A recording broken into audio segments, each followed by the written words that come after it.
A gente vai deixando de ler a palavra, a gente vai deixando de orar, a gente vai deixando de valorizar o santuário de Deus, a gente vai deixando de valorizar os cultos, as celebrações, a gente vai relativizando as coisas, a gente vai se distanciando pouco a pouco. Diz que é mais ou menos como o sapo. Você pega um sapo, bota na água fria, ele fica ali. Você bota água no fogo, a água vai esquentando, vai esquentando, vai esquentando, até ferver, ele morre cozido, mas não se mexe. Seja bem-vindo, firmado na palavra de Deus. A mensagem já vai começar. Prepare seu coração. Deixe seu nome e pedido de oração nos comentários. Deus abençoe sua vida e de toda a sua família. Eu queria que me ajudassem lá na colocação, no segundo livro dos Reis, no capítulo 23, os versos 21 a 23. Foi um momento quando foi celebrada a Páscoa no povo de Israel.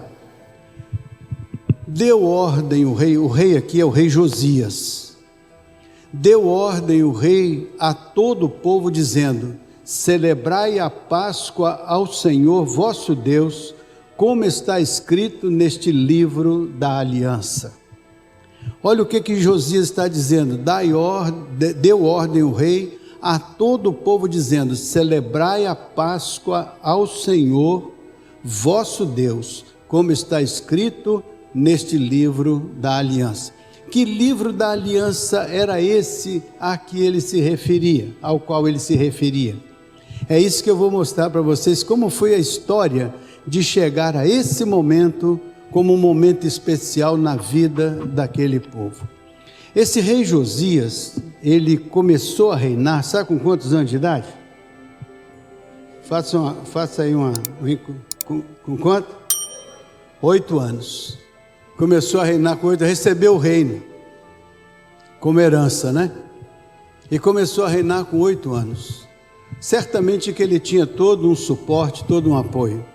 Ele tinha um avô e um pai que não eram grande coisa no reino antes dele. Fizeram coisas erradas, prejudicaram o povo, introduziram cultos, vamos chamar assim, clandestinos e estranhos ao povo de Deus. Fizeram muita coisa errada. Quando Josias assume esse reino, esse trono está todo comprometido, todo complicado. E esse jovem, talvez aí nos primeiros anos da sua vida, nem tivesse grande consciência disso. Mas à medida que as coisas foram evoluindo, ele também foi crescendo espiritualmente. E quando ele tinha 26 anos, aconteceu algo muito especial na vida dele. Está no segundo livro dos Reis, capítulo 22. Por favor, coloque aí segundo livro dos Reis, capítulo 22. Vamos ler a partir do verso de número... Olha, tinha Josias 8 anos de idade quando começou a reinar, e reinou 31 anos em Jerusalém. Sua mãe se chamava Jedida e era filha de Adaías de Boscate, né? Então, 2, ele fez o que era reto perante o Senhor. Então já começa dizendo qual que era a biografia desse homem. Ele fez o que era reto perante o Senhor, andou em todo o caminho de Davi seu pai, e não se desviou nem para a direita, nem para a esquerda. Davi seu pai, porque era da linhagem do Davi, lá era da aliança davídica, né? No 18º ano do seu reinado, o rei Josias mandou o escrivão Safã, filho de Azalias, filho de Mesulão, à casa do Senhor. Então, quando ele estava com 26 anos de idade, já no 18º ano do seu reinado, ele mandou aquele escrivão Safá à casa do Senhor. Por que ele mandou aquele indivíduo à casa do Senhor? Você vai ver o que está acontecendo lá. Verso 4. Dizendo: sobe a Ilquias, o sumo sacerdote, para que conte o dinheiro que se trouxe à casa do Senhor, o qual os guardas da porta ajuntaram para o povo. Então ele mandou lá para organizar as finanças. Finanças para quê? Para restaurar o templo que estava todo comprometido, abandonado. O que aconteceu com o povo de Deus? O povo de Deus afastou-se da adoração, afastou-se da vida espiritual, foi pouco a pouco se extinguindo aquela relação com o Deus Todo-Poderoso, e eles começaram a introduzir no espaço do templo, em todas as situações possíveis, cultos estranhos, cultos a Baal, cultos a Astarote, cultos que eram até de oferta de crianças a Moloque. Então o reino ficou contaminado com uma religiosidade totalmente estranha aos princípios do reino de Deus e da aliança do Senhor com o seu povo. Então ele manda lá para perguntar a respeito dessas pessoas que estariam encarregadas de fazer uma reforma no templo. Veja lá o que vai acontecer no verso 6. Que dê as mãos dos que dirigem a obra e têm a seu cargo a casa do Senhor, para que paguem àqueles que fazem a obra que há na casa do Senhor, para repararem os estragos da casa do Senhor. Em outras versões, vá para reparar as fendas da casa, para reparar. De fato, eles fizeram uma oferta orientada pelo rei, para que os funcionários contratados ali pudessem fazer uma reforma no templo que estava, de certo modo, mal utilizado e, além de mal utilizado, estava em péssimas condições. Então, este rei, ele se sensibiliza com isso, e vocês vão ver o que aconteceu nos passos seguintes. A restauração do templo, ela significava não somente consertar uma porta que estava caída ou alguma coisa que estava rachada. A restauração do templo significava restaurar aquele lugar onde o povo se reunia para as celebrações ao Senhor. O templo sempre era o lugar central onde o povo de Deus se reunia para as grandes celebrações, e para a oferta dos sacrifícios, e para o cumprimento dos ensinamentos da Torá, da palavra do Senhor, a liderança dos sacerdotes, a orientação religiosa e a formação do povo. Então, como aquilo estava tudo abandonado, tudo quebrado, ele então agora vai fazer a restauração daquele ambiente, que era o lugar central da adoração. Se lembra quando Jesus morreu, o véu do templo se rasgou de alto a baixo, abrindo então o lugar santíssimo para ter comunicação com o lugar onde as pessoas ficavam? Então, aquele momento, ele estava com esse templo todo comprometido, já não havia mais respeito ao Santíssimo, o lugar do Senhor, da Arca da Aliança, não havia nenhuma preocupação com o templo, com a casa do Senhor, estava abandonado, vamos dizer assim. Então agora, olha só o que vai acontecer, verso 7, vamos aí, deixa eu pegar aqui, restauração, o verso 5, no verso 5, volte só o verso 5, para mostrar para vocês, o verso 5, ó, que dê nas mãos, dirige a obra, e tenha seu cargo a casa do Senhor, para que paguem aqueles que fazem a obra que há na casa do Senhor, para repararem os estragos da casa. Na minha versão diz para reparar as fendas da casa, para reparar o que estava ali desassistido.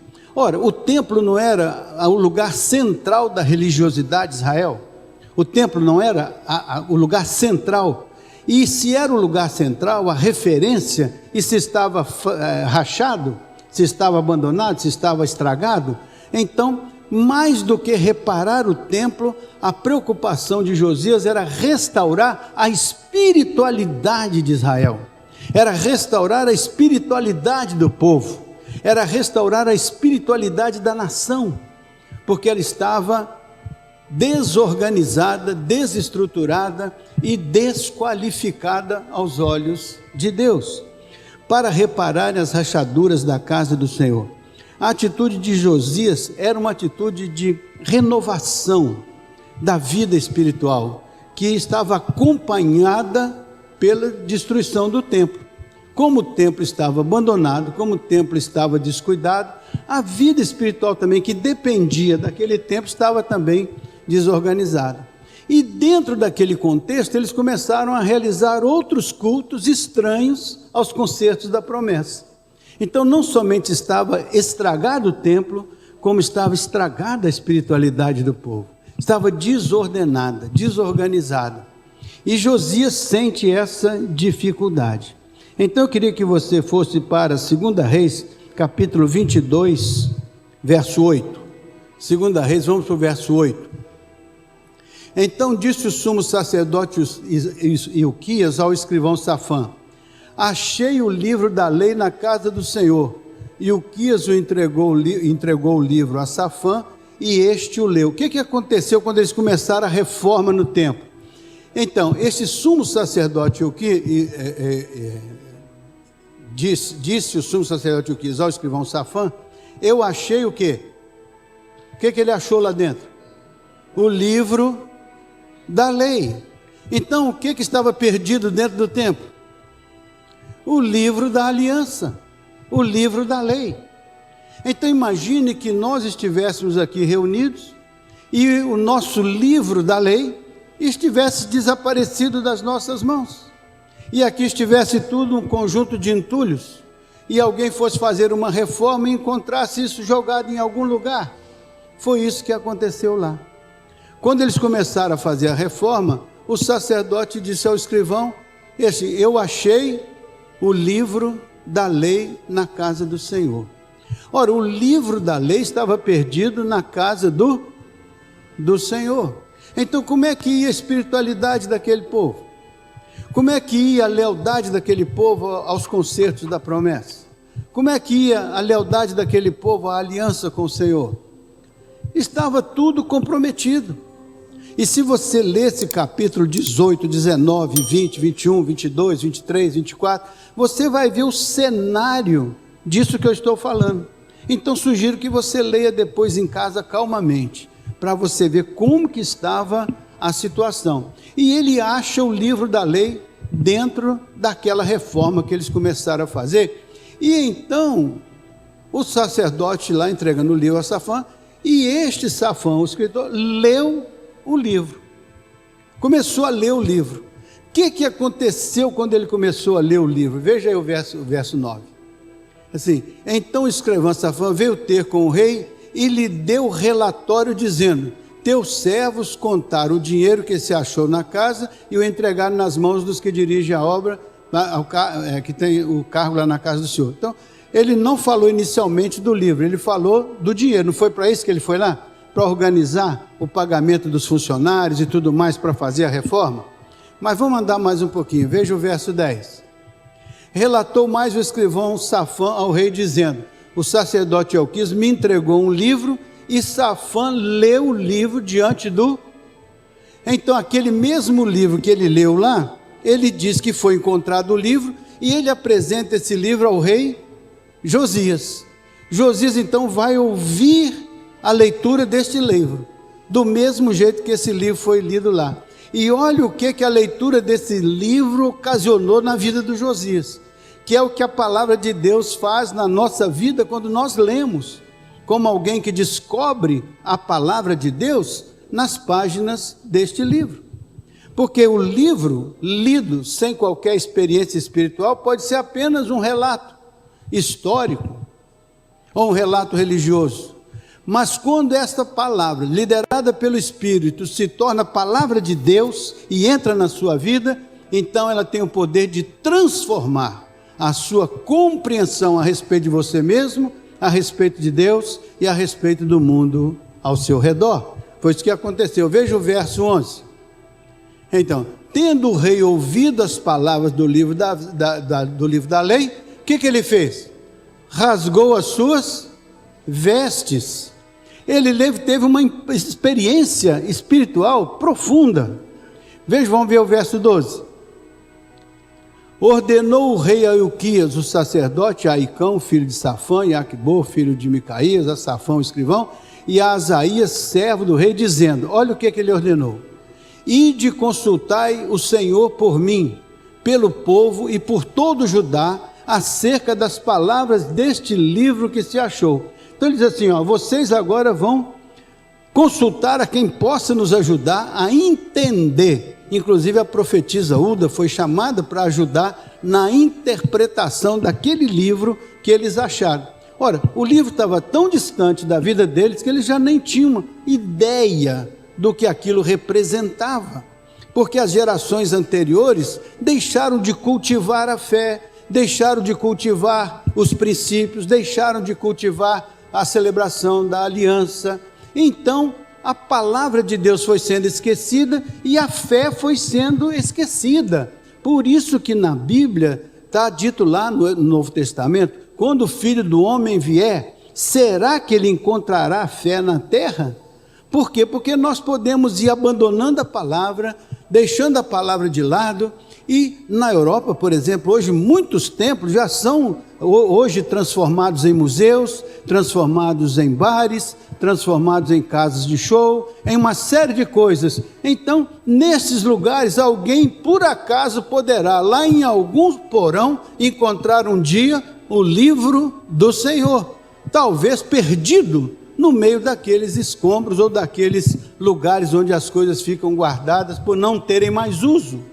Então, imagino eu que naquela casa do Senhor, quanta coisa se juntou, quantos pedaços de coisas se juntaram de prestação de cultos a outros deuses estranhos, quantos restos.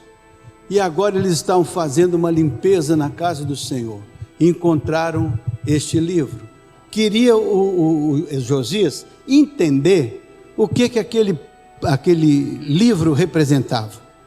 Agora você imagina, era uma pessoa que aparentemente era uma pessoa boa, de princípios, de valores, mas olha, distante da palavra de Deus. Então nós temos hoje muitas pessoas boas, pessoas honestas, pessoas sinceras, bons líderes, mas distantes da palavra de Deus, nada sabem da palavra de Deus, nada conhecem das alianças do Senhor, nada conhece da revelação do Senhor, nada conhece da criação do Senhor. Então vivem neste mundo ignorantes daquilo que o Senhor revelou, porque não tem acesso ao que o Senhor revelou, porque não tem acesso ao livro da lei, ao livro das alianças do Senhor. Então aconteceu isso lá. Mais adiante, vamos então ver aí, veja agora do verso 16 ao verso 20. 16 ao 20. Então, assim diz o Senhor: eis que trarei males sobre este. Isso é a interpretação que o rei Josias recebe. Diz assim: assim diz o Senhor. Isso é o que eles estão dizendo que o livro dizia. Assim diz o Senhor: eis que trarei males sobre este lugar e sobre os seus moradores, a saber, todas as palavras do livro que leu o rei de Judá. Então ele, ao ler, ele disse: alguma coisa está errada conosco, porque nós estamos sob um tremendo julgamento e nem sabemos disso. Vivemos numa absoluta ignorância disso que Deus está falando a respeito do seu próprio povo. Então agora eles se dão conta de que eles tinham uma palavra da qual eles não tinham conhecimento. Eles tinham uma revelação que eles não conheciam. Eles tinham uma informação que estava perdida no templo, mas eles, como não usavam mais o templo como centro de louvor e adoração a Deus verdadeiro, então perderam-se também da sua palavra e perderam-se de Deus. Então era uma religiosidade que foi assincretizada, virou-se sincrética. Tudo valia naquela religião, menos Deus, que era desconhecido, e a sua palavra, que não era mais conhecida. Então houve esse distanciamento. Agora vamos ver o seguinte, até o verso 20, 16 até o 20, 17. Visto que me deixaram, olha Deus falando, visto que me deixaram e queimaram incenso a outros deuses para me provocarem a ira com todas as obras das suas mãos, e o meu furor se acendeu contra este lugar e não se apagará. Então eles começam a perceber alguma coisa tem de juízo sobre nós que nós nem estamos sabendo. O Quem for responsável por isso foram as gerações anteriores, que não preservaram os valores da fé, nem a celebração da Páscoa, nem a celebração das alianças com o Senhor, nem os cultos, nem os sacrifícios, nem as ofertas. Então o povo perdeu isso, porque não herdou isso. E ao perder isso, Deus está falando: olha, vocês inverteram tudo, queimaram incenso a outros deuses para me provocarem a ira, estavam fazendo uma série de coisas que nem tinham ideia do que estavam fazendo, dada a sua ignorância espiritual. Não é triste isso? Quando o povo vai perdendo a consciência de Deus, a consciência da sua palavra, e vai se entregando a outras práticas que se distanciam profundamente do ensino da palavra do Senhor. Verso 18, assim: porém ao rei Judá, que vos enviou a consultar o Senhor, assim lhe direis. Então, o que eles estão mandando dizer ao rei? Ao rei de Judá, que vos enviou a consultar o Senhor, assim lhe direis: assim diz o Senhor, o Deus de Israel, acerca das palavras que ouviste. Então Deus vai ter uma mensagem diferente do que aquela mensagem geral. Ele vai ter uma mensagem particular. Para quem? Para o rei de onde? De Judá. Quem era? Josias. Então ali está, a pessoa está dizendo que para Josias haveria uma mensagem particular. Vamos ver lá. Porquanto teu coração se enterneceu e te humilhaste perante o Senhor, quando ouvistes o que falei contra este lugar e contra seus moradores, que seriam para assolação e para maldição, e rasgaste as tuas vestes, e choraste perante mim, também eu te ouvi, diz o Senhor. Então o que aconteceu naquele momento? Quando o Senhor diz: olha, isso está tudo errado, mas tem uma pessoa aí, que se sensibilizou, que se enterneceu, que chorou, que rasgou as suas vestes, e que teve sensibilidade ao ouvir a minha palavra.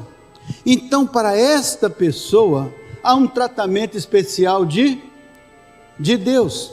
Então aprendemos aí que quando nós temos uma sensibilidade para com a palavra de Deus, uma sensibilidade para com a revelação do Senhor, uma sensibilidade para com o que Deus está querendo falar através da sua palavra, então se nós nos tocamos com isso, se nosso coração se toca, se nossa mente se toca, se nós reconhecemos o poder de Deus, então Deus tem um tratamento diferenciado com aqueles que temem o seu nome, com aqueles que respeitam a sua palavra, com aqueles que mesmo no meio da ignorância ainda têm uma revelação especial de Deus e a recebem e choram por causa da revelação de Deus comparada com a realidade ao seu redor.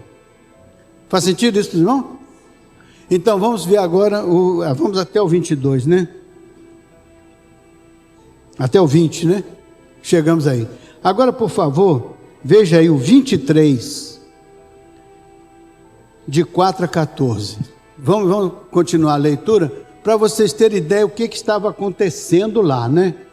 Então o rei ordenou ao sumo sacerdote Uquias e aos sacerdotes da segunda ordem e aos guardas da porta que tirassem do templo do Senhor. Deixa eu ler por aqui que é mais fácil. Que tirassem do templo do Senhor todos os utensílios que se tinham feito para Baal. Então o que o rei falou? Vamos tirar do templo tudo aquilo que está contaminando o templo. O que está contaminando o templo? Tudo aqueles artefatos que serviam para o culto aquele templo era para culto ao Senhor Jeová, mas eles o transformaram em lugar de culto a Baal. Então eles desvirtuaram o santuário de Deus. O verso 9, quer ver o que vai acontecer? Mas o sacerdote dos altos não sacrificavam sobre o altar do Senhor em Jerusalém, porém comiam pães asmos no meio dos seus irmãos. Verso 10. Também profanou a Tofete, que está no vale dos filhos de Inom, para que ninguém queimasse seus filhos e suas filhas como sacrifício a...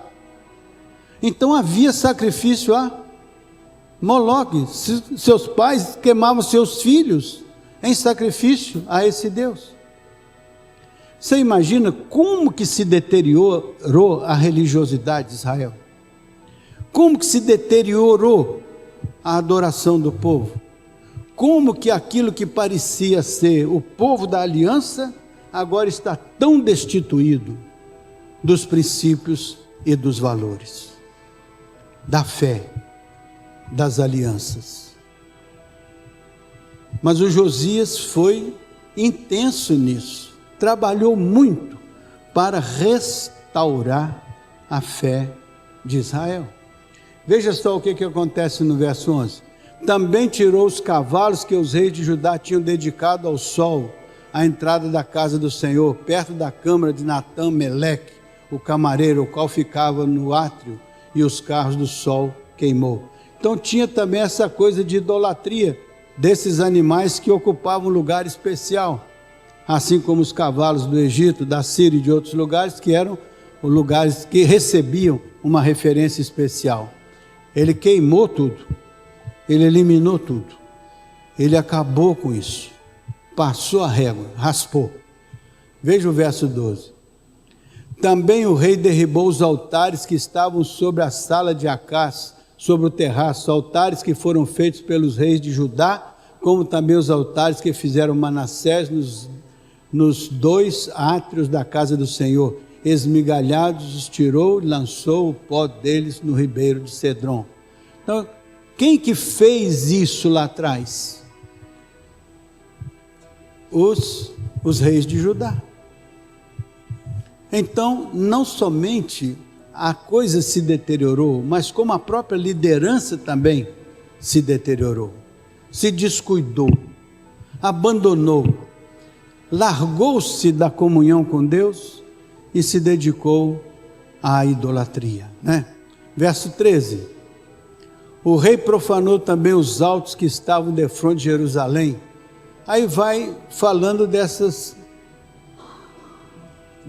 abominações. E o verso 14, para a gente andar mais rápido aqui. Semelhantemente, fez em pedaços as colunas e cortou os postes ídolos, ou seja, os ídolos, e o lugar onde estava, e encheu ele de ossos humanos, ou seja, ossos dos cemitérios, para profanar aquela situação. O que a gente vê aí? É um conjunto, é uma leitura da palavra só de complicação que o povo estava vivendo e praticando. Por isso que o povo se desviou completamente dos concertos do Senhor, da aliança do Senhor, porque a própria liderança foi introduzindo esses cultos estranhos. E aqui tem um alerta. Às vezes a gente vai perdendo a sensibilidade pouco a pouco. A gente vai deixando de ler a palavra, a gente vai deixando de orar, a gente vai deixando de valorizar o santuário de Deus, a gente vai deixando de valorizar os cultos, as celebrações, a gente vai relativizando as coisas, a gente vai se distanciando pouco a pouco. Diz que é mais ou menos como o sapo. Você pega um sapo, bota na água fria, ele fica ali. Você bota água no fogo, a água vai esquentando, vai esquentando, vai esquentando, até ferver, ele morre cozido, mas não se mexe. Parece, não sei se é verdade isso, mas eu li como se fosse verdade. Então pode ser que isso a gente vai se acostumando às situações até que elas se tornem irreversíveis. E nós morremos espiritualmente, porque nós permitimos que a nossa mente e o nosso coração sejam ocupados por coisas estranhas ao reino de Deus, distantes do reino de Deus. E quando nos damos conta, nós já estamos comprometidos com tanta idolatria, com tanta prática distoante do reino, que nós já nem nos reconhecemos como crentes tradicionais, como crentes evangélicos, como pessoas espirituais. já estamos envolvidos numa nova cultura, num novo tempo, numa nova realidade. E quando nos damos conta, estamos tão longe de Deus, que a gente já não se percebe mais aquele crente raiz. Agora somos um crente como qualquer outro que vai com a enchente. É importante parar e pensar que nós temos um compromisso com Deus e conosco mesmo, com as nossas famílias, com a nossa igreja, de preservar os valores espirituais, a oração, o amor à palavra, estudo da palavra, reflexão, para que nós possamos ser uma igreja que não perde dentro de si a palavra, mas que a palavra está lá no púlpito, a palavra está lá na escola dominical, a palavra está lá no culto das crianças, a palavra está sendo ensinada, e nós estamos assimilando a palavra, e com todas as dificuldades do mundo e da cultura ao nosso redor, ainda existe lá dentro de nós um espaço para nos sensibilizarmos com a palavra, e para orarmos, e para sentir que Deus fala conosco na intimidade dos nossos corações.